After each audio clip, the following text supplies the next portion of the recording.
bit, noting that his ADHD can take over, but he relies on an intuitive conversation with the muse to know when a track is done.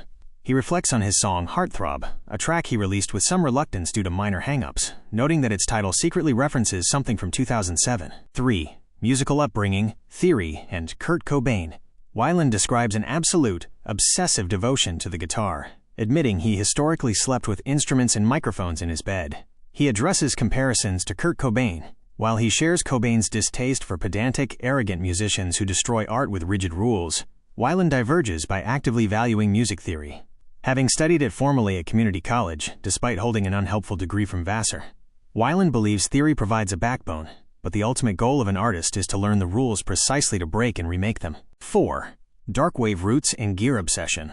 Weiland firmly places himself within the post-punk and darkwave revival scene, citing early formative memories like being captivated by Love and Rockets at age 12. He traces his obsession with guitar pedals back to an old-school electro-harmonic small-stone phaser, though he criticizes the brand for not using clickless switches, and an Earthquaker Devices hummingbird tremolo. His sonic education was further shaped by working at a vinyl record store for DJs in the early 2000s and experimenting with synths like the Korg MS-20 and a Nord Lead 2. 5. Multidisciplinary passions and brands. Weiland reveals a deep-seated fascination with architecture, urban planning, abandoned shopping malls, and high-end fashion textiles, recalling trips to the LA Fashion District to buy silk georgette by the yard. He views life through a cinematic, Southern California Gothic lens, stating that watching traffic and city exit signs proves that God really is a DJ operating at a divine BPM. Out of a distaste for the vapid, vacuous, arbitrary high art market, he launched his own premium ventures, lingerie skateboards and Ferrari bones, noting his custom skate decks cost a minimum of $2,000. 6. Disillusionment with the human race and the scene. When asked about collaborating, Weiland bluntly states he has given up on the human race due to widespread bad manners, distraction, and a lack of class. He describes FerrariLover as a strictly one-man show, recounting a negative experience where a touring darkwave drummer treated him with smug superiority. He claims the corporate nature of the music scene forces artists into a narcissistic, solipsistic universe, where everyone is merely managing a brand. 7. Anti-promotion strategy and formal logic. Weiland reveals he has entirely abandoned traditional promotion, celebrating the cancellation of his Google ads. Having studied formal mathematical logic, he diagnoses the music industry as an infinite regress, a predatory loopback system designed to bleed artists dry. He states he is done spending his inheritance playing a rigged game, concluding that billionaires trying to escape to space are trapped by greed, whereas artists who focus inward hold the true power to survive the end of days. He expresses zero regret for spending the majority of his adult life living like a creative monk. Part 2. Creative and editorial analysis. 1. The anti-establishment aesthetic.